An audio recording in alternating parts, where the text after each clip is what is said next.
Hello everyone. Today I will show you my marks in today's mock test. Before going to that, I would like to introduce myself.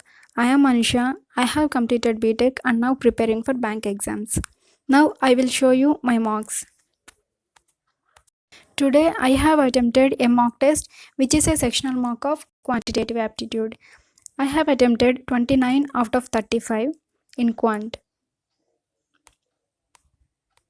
Here you can see 29.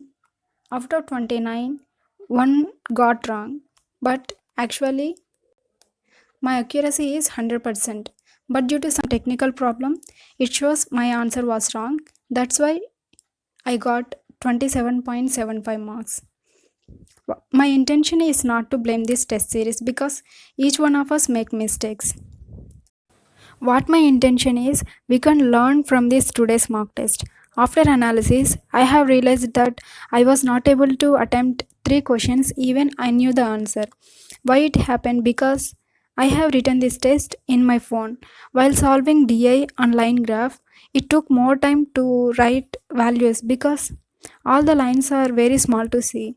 Another reason is my phone has got stuck while clicking on save and next.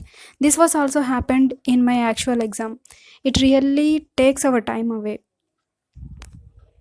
So what my intention about making this video is, if you have laptop or computer, write your mock tests in laptop or computer. It is going to help you because in the actual exam we write our exam in with the computer. Otherwise, continue with your phone. I don't have any laptop or computer, so I use my phone for writing exams and practice.